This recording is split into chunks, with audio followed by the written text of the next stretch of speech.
தேவனுடைய பரிசுத்த நாமங்களுக்கு துதிகன மகிமை உண்டாவதாக. அப்போஸ்தலர் 16ஆம் அதிகாரம் 18வது வசனம். நேற்றைய தினத்துல பார்த்தோம். தேவனுக்கு கொடுக்க வேண்டிய கனத்த மகிமைய துதிய பவுலுக்கு அந்த அசுத்த ஆவியினால நடத்தப்படுகிற அந்த பெண் கொடுக்கும்போது பவுல் அவளை கடிந்து கொண்டு அந்த அசுத்த ஆவியை அவர் துரத்துகிறார் என்று வேதத்திலிருந்து பார்த்தோம். அதே 18வது வசனம். பவுல், நீ இவளை விட்டு புறப்படும்படி இயேசு கிறிஸ்துவின் நாமத்தினாலே உனக்கு கட்டளையிடுகிறேன் என்று அந்த ஆவியுடனே சொன்னான். அந்நேரமே அது புறப்பட்டு போயிற்று.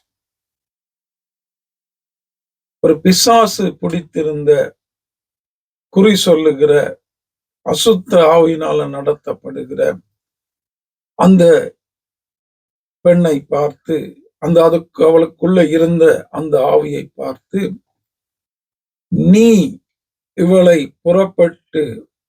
விட்டு புறப்பட்டு போன்று இயேசுவின் நாமத்திலே உனக்கு கட்டளையிடுகிறேன் என்று அங்க ஒரு வார்த்தைய அவர் சொல்லும்போது அந்த ஆவி அந்நேரமே, அந்த நிமிடமே அவளை விட்டு போகிறது என்று வேதத்துல பார்க்கிறோம். அப்ப இந்த நாட்கள்ல பிசாசு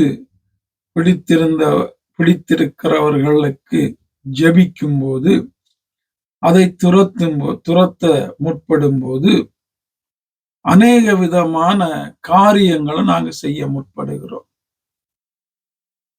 நிறைய பேரை சேர்த்து கொண்டு போகிறோம்.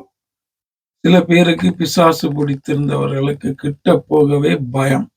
ஊழியக்காரங்களுக்கு அதெல்லாம் ஒரு சிலரை கொண்டு போகிறது உண்டு. 2வது, அங்க போய் பெரிய ஒரு கூட்டம் போடுகிறது. அந்நிய பாஷையில, அநேகர் அந்நிய பாஷையில தான் பிசாசு திரத்துவாங்க. ஏன்னா பிசாசுக்கு அந்நிய பாஷை தெரியாது.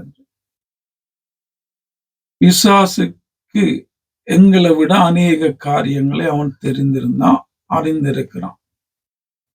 இதை நல்லா புரிஞ்சு கொள்ளணும். அவன் தேவ சமூகத்துல இருந்து தள்ளப்பட்டவன், தேவனிடத்திலிருந்து அநேக வரங்களை, வல்லமைகளை பெற்றுக் கொண்டவன்.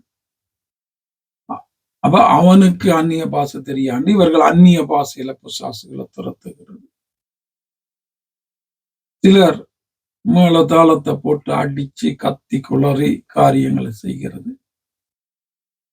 தங்களுடைய காரியத்தினால் அதை திரத்துற மாதிரியும், தங்களுடைய முயற்சியினால் அதை திரத்துற மாதிரியும், தங்களுடைய வல்லமையினால் அதை திரத்துற மாதிரியும் காரியங்களை செய்கிறது. இங்க பவுல் தெளிவா சொல்லுகிறார். என்ன? நீ இவளை விட்டு புறப்படும்படி இயேசு கிறிஸ்துவின் நாமத்திலே உனக்கு கட்டளையிடுகிறேன். எந்த அசுத்தாவியா இருந்தாலும் இயேசுவின் நாமத்தை சொல்லும் போது அது போய்த்தான் ஆகணும். இந்த வசனத்தின்படி சில அசுத்தாவிகளுக்கு உபவாசத்தோடு கூட இருந்து ஜெபித்து விட்டு போய் துரத்தும்படியாக இயேசு சொல்லுகிறார். அப்போஸ்தலர் நடவடிக்கைகளுக்கு பிறகு அங்கே அப்போஸ்தலர் ஊழியங்கள்ல அவர்கள் போற இடங்கள்ல எல்லாம் இயேசுவின் நாமத்தை சொல்லும் போது அதுகள் ஓடுகிறதைத்தான் நாங்கள் பார்க்கிறோம். அப்ப பிசாச எங்கட வல்லமையில திரத்துறதுக்கு நாங்க முயற்சிக்கிறோம், முற்படுகிறோம். காரணம், எங்களுடைய வாழ்க்கை தேவனோடு சரியாக இல்லை, தேவனோட இல்லை, அவருடைய வசனத்தின்படி வாழுகிறது இல்லை, காரியங்கள் செய்கிறதும் அல்ல. அந்த வரத்தை தேவன் எங்களுக்கு கொடுத்து சில அநேகருக்கு அவர் தரவும் இல்லை. அதால எங்கட முயற்சியில காரியங்களை செய்கிறது. உண்மையாய் ஆண்டவரோடு வாழும் போது, வசனத்தின்படி கிரியை செய்து வாழும் போது, தேவ சித்தம் செய்யும் போது, ஆண்டவர் தெய்வம் அந்த வரத்தை தந்திருந்தால், இங்கே பவுல் சொல்லுகிறபடி இயேசுவின் நாமத்தை சொல்ல அது ஓடும். இதுல எந்த சந்தேகம் இல்லை. அப்படி இல்லாத பட்சத்துலதான் எங்கட பலன்ல முயற்சிகள்ல காரியங்களை செய்து அதை துரத்த பார்க்கிறது. ஆனா அது ஓடுகிறது கிடையாது.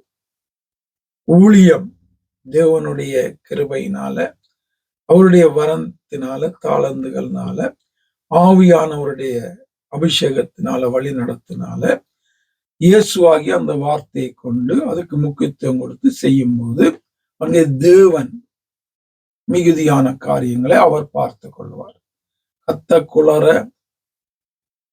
மேளமடிக்க அந்நிய பாஷை பேச எல்லாம் தேவையில்லை. இயேசுவின் நாமத்துலதான் வல்லமை இருக்கு.